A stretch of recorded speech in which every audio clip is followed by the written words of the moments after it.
Hey man, shout out to the people who follow me on my other channel, which is SoFlo TV. Much bigger channel than this one, right? But we getting it in over here as well.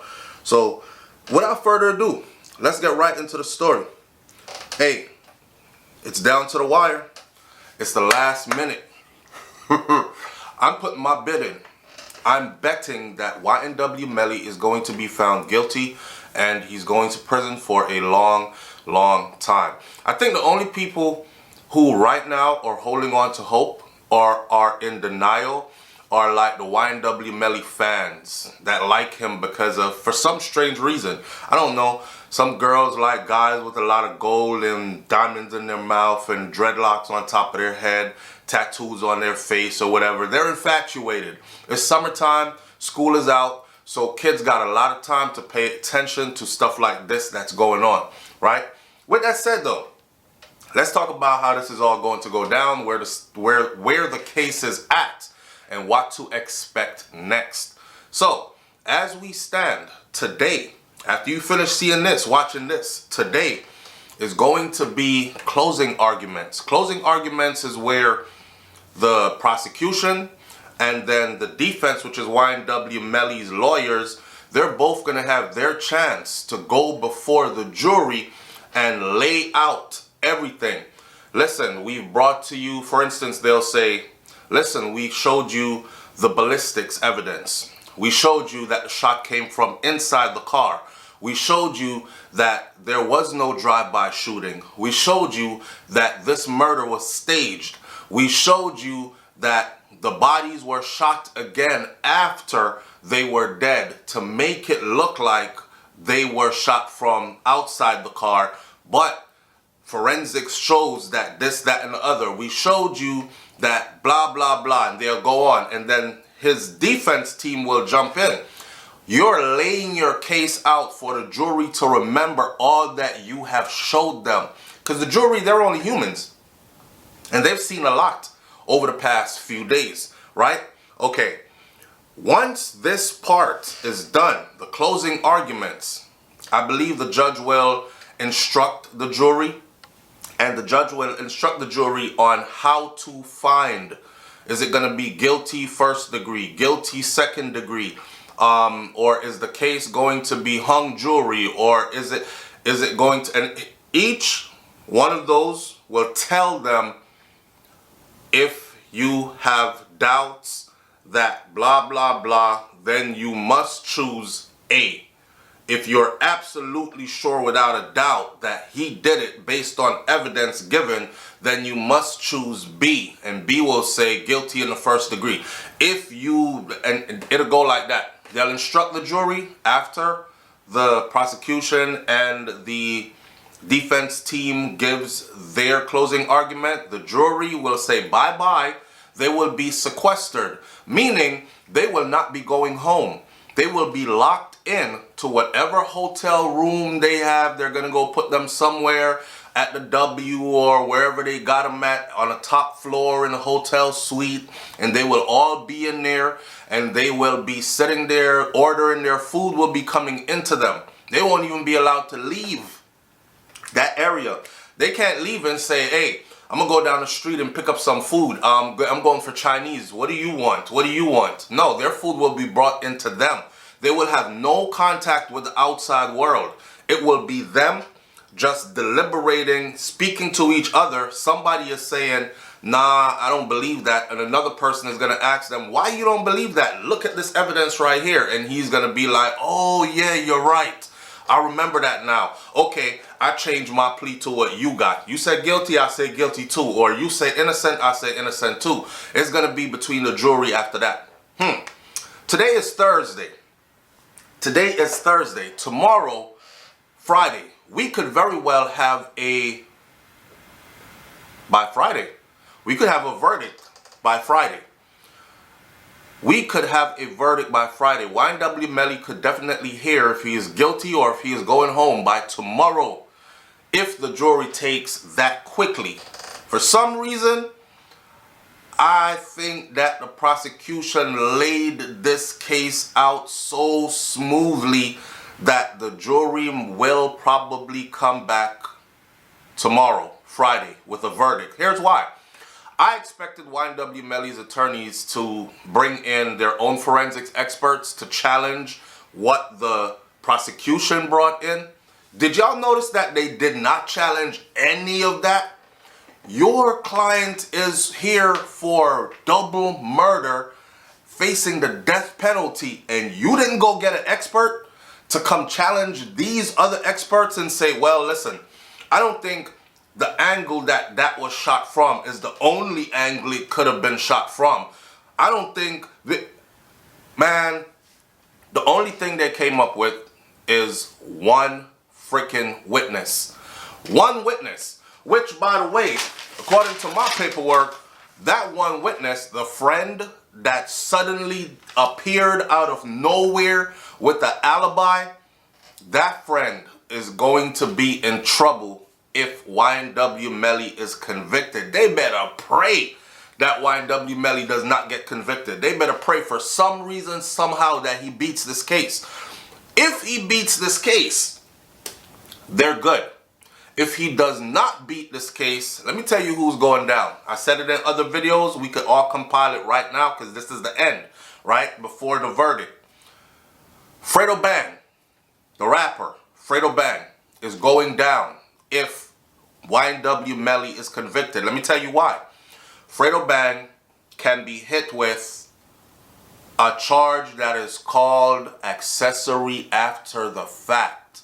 Yes, because if somebody just committed a murder, a double homicide, and then they call you to come pick them up, and they have eyewitness that you picked them up, and you take this person back to your house where this person is able to shower, wash off gunshot residue, wash off blood splatter, get rid of the clothes that might have had some blood splashes on it, put on fresh new clothes. It means you knew what was going on. And you did not call the police. You did not say, hey, last night when I picked old boy up, you know, his clothes had blood on it. And then he had me drive him to somewhere to go throw the clothes away. And now I'm hearing about this murder, his two friends. It looked kind of suspicious to me, even though he was telling me he wasn't in the car. That's a way for you to have gotten yourself out of that. I mean, if I went to go pick up my homie, and even if I didn't know what had happened, and suddenly he want to go shower and change at my house, yo, get me up out of here real quick, bro. Let's go, let's go, let's go. I'm driving, I'm like, yo, what happened? Yo, why you got blood on your clothes, though? What happened? Yo, where Juvie at? Where Sack Chase at? Where what's his name at? Where Bortland at? Where the rest of the guys at? Why you out here in the woods by yourself? It's dark out here. You're not answering any of my questions correctly, and I hit the house, and we turn the lights on, and I see blood on your clothes. I'm like, hold up, bro. You're going to have to tell me what happened so I don't get myself caught up, right? That's the natural way to be. But if you down with the shits, you down with the shits, okay? And this is how they're going to come at Fredo Bang, for sure. Why? Because he ducked their subpoena when the prosecution told him that he had to come to court. They didn't ask him. A subpoena is telling you that you have to come to court. And a subpoena is, I shouldn't say punishable, but it's enforceable by law. They could have enforced that subpoena. They could have said, go get him. Send law enforcement officials to go get him. And when they got him, he could have showed up and he'd have been like, I'm not saying nothing.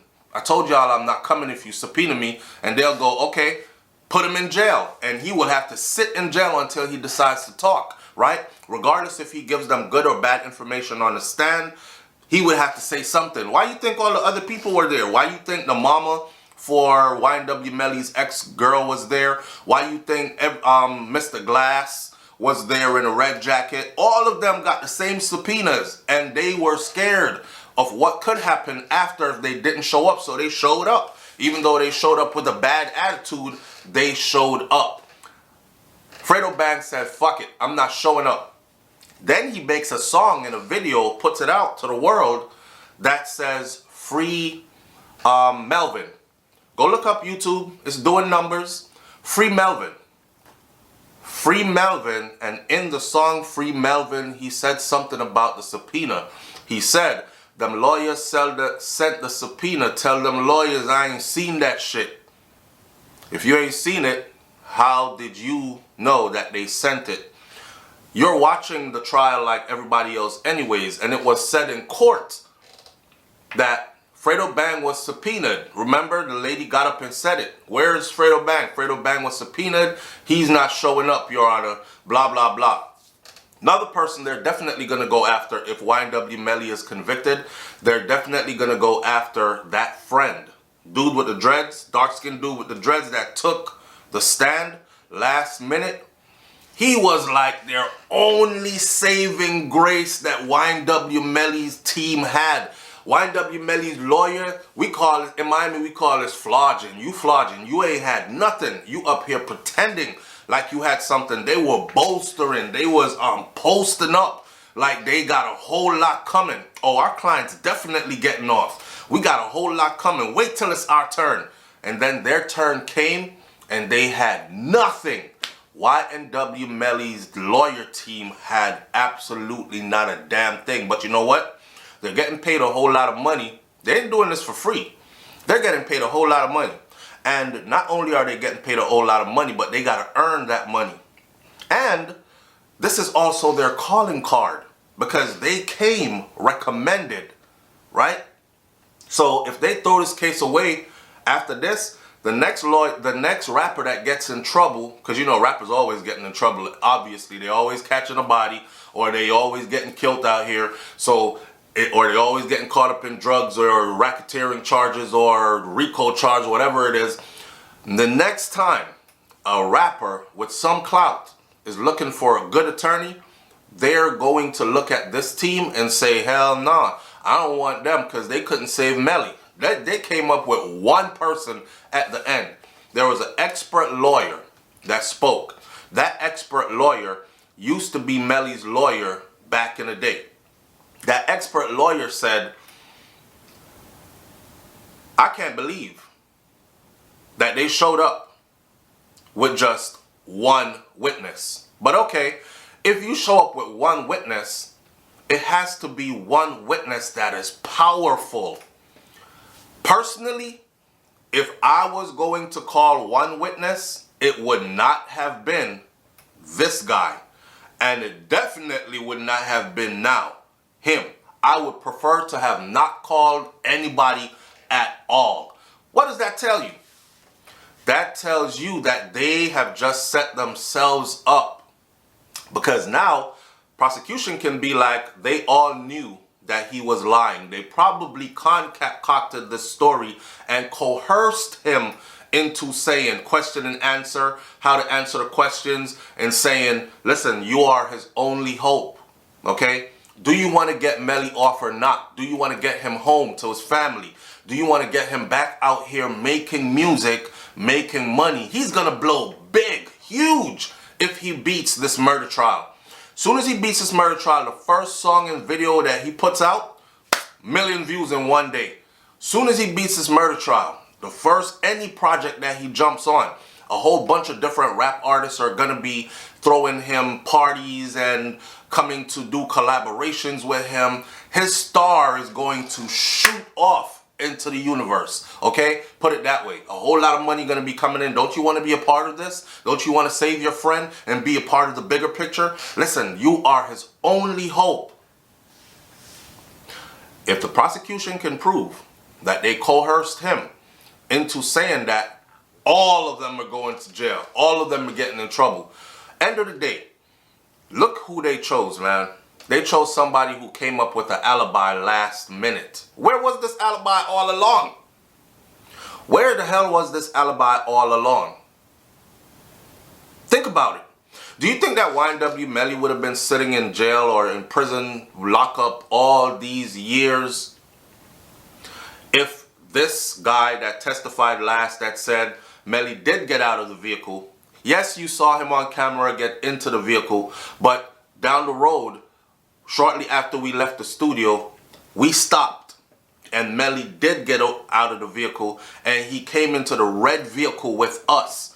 Then Bortland went on his way with Sack Chaser and Juvie and everybody was finding that vehicle. We had Melly in our vehicle and we went to the house. We went to Melly's house. Melly went to his bed. Everybody went to their rooms because everybody was sleepy. And then we started getting phone calls a little later on saying that both of those guys were killed. And then we went to Fredo Bang's house. And he was crying. Are you sure you saw this guy crying? Yes, he was crying. Let me tell you something. The jury isn't slow, okay? The jury are grown-ass people who knows that we've all seen this before. Y'all watch the first 48? Y'all watch all these other investigative shows, murder cases. I seen a woman cry. I just watched this case. This dude was in the army, and so was his wife, and so was the side ninja that killed him. And he had just went out in the evening to go get food for his family, right? Some takeout. And she told her side man, she dropped the dime on him. She's like, yo, he's coming back. He should be back in the driveway right about now. He's about to bring us some food. And fool drove up and executed her husband in the driveway. Did you see how she cried when the police came? Oh my God, and she's shaking and she's shaking. Only to find out weeks later that it was her side man that she used to murder her husband. Her husband was good to her.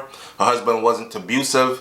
She just wanted him out the way, and she wanted his military life insurance policy, which is $500,000, to continue her life with her new man, who is also in the military. So I say that to say this. People seeing people cry, murder people, and then cry about it and get all hysterical like they had nothing to do with it before. So his lawyer in the courtroom trying to paint him as a good person who was emotionally invested and overcame emotionally because he heard the news that his close friends, his brothers from kindergarten days, got killed. And you saying, yeah, I'm sure I saw him crying. Another thing about Melly's phone where they try to prove this same witness who will be, I'm telling you, if Melly goes to prison, dude is going to be hit with perjury charges, okay? Fredo Bang is going to be hit with subpoena charge, not subpoena charge, he's going to be hit with accessory after the fact charges. This last witness right here that testified on behalf of the defense, he is going to be hit with perjury charges. Came up there, got on the stand and lied. First of all, don't forget, Mr. Glass was there. Mr. Glass was in that red vehicle. Mr. Glass was the producer, mixing the beats, making the beats, running the board. He was in the studio with them also. They all left together. Mr. Glass clearly said in his testimony, at no time did our vehicle ever stop from we left the studio until we got to the guard shack. When we got to the guard shack is when the vehicle stopped. The guard shack is where you have to check in with your ID to get past the gate, to get into the place where they live at. So for this new dude to show up now and say, yeah, I was in the vehicle too, that's me right there getting in on the other side, and we did stop him. Melly did come in the vehicle. Not only that, it caused a big row when he got in the vehicle because I woke up because I was being pushed over to make space for somebody else coming in. And then we had Melly in the vehicle, then we went to the house. Remember when they asked Mr. Glass, did you have a key? And Mr. Glass says, did you have a key? No? So how you got in? Huh? Same way we got in, right? I don't know if the door works by a code and, you know, whoever has access to it, it was multiple people living in the same house. Juvie lived there, Sack Chaser lived there, they all had their own rooms and whatever. It's a multiple bedroom house. You know, that's the way they were living, right? Of course, until, you know, that was their living arrangement, period. Until things would have got bigger for them and then they would have all been able to go off and buy themselves their own mansions or whatever else. But they were getting some serious money. It was revealed in court also that in the past, there was a period where in the past couple of months, like $16 million was deposited into Melly's, I believe it's Melly's manager's bank account. And I'm thinking, what the fuck was that money for? Pardon my language, but what was that money for? Millions of dollars. Because the deal we heard about before was for $500,000 to sell the YNW brand so somebody else can take it to a bigger level, right? And they would all get a cut and a share of it. We didn't hear nothing about no $16 million. So that, again, is to show you. See, sometimes stuff happens, right?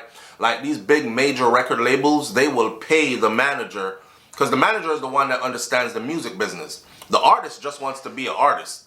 He doesn't know. So if you give him $500,000, he thinks, damn, I made a lot of money. He doesn't know that it was a $16 million deal that Arista Records or Sony or whoever just bought you and your YNW brand for. Your manager just cashed out. And he hit y'all with $500,000 and y'all think y'all balling. And now y'all fighting over $500,000. Well, it's $500,000, it's 4 of us. If we get rid of 2 of them, then we could split $500,000 between only 2 of us, and we got more money, $250,000 a piece. A lot was revealed in this trial that people ain't paying attention to. End of the day, it is still not late for Melly to cop a plea. You see, what could happen is while the jury is away deliberating, right, it would have to happen like this last minute. Melly's team could call the defense. They could be like, yo, listen, you see that your client's going to be found guilty, right? Do you want him to get the death penalty or life in prison, or do you want to cop a deal for a full story right now? Because he could still come out and say, they'll be like, no, we riding this one till the wheels fall off. Or they're like, yeah, man, you win. Let's go 30 years. Eligible for parole after 35 years. Nah, this was a double murder. Eligible for parole after 60 years. At least he has some way where he's going to get out. He's 24 now, right? Or 20 something like that. So he'll be 80 something years old. As opposed to he will never see the outside again. And they can make up a deal at the end. And just before the jury comes in to give theirs, they can bring this to the judge. And the judge will say, okay, this is what it is, right? That's the only thing that I think is going to save YNW Melly at this point, is a big old plea deal last minute so he doesn't spend the rest of his life in jail, get a coffin sentence. Coffin sentence means you're dead, you're buried, you're never coming out, but you are alive. So you're buried for the rest of your life, away from society, locked behind bars, institutionalized, all that. And that's where I see it heading for YNW Melly. We'll do a next video where we sit and talk about YNW Bortland, because he's next. And what's about to go down in YNW Bortland's case, it's not going to be nothing nice, right? I put up a video yesterday called Crash Dummy, where I feel like YNW Bortland is going out like a crash dummy. But we will speak on a video like this more about YNW Bortland at a later date. Listen, man, are you a YNW Melly fan? Are you hoping for YNW to go free, Melly to go free? Or did you follow this case thoroughly and you're convinced that he is guilty and you want him to pay? Whatever happened to stay down till you come up? Huh? When did it get cool to like kill your day ones? Known you since kindergarten, playing in the sandbox type. Wow. Anyhow, I'm going to leave this one right here. Y'all hit that subscribe button. Click the bell next to the subscribe button so you're notified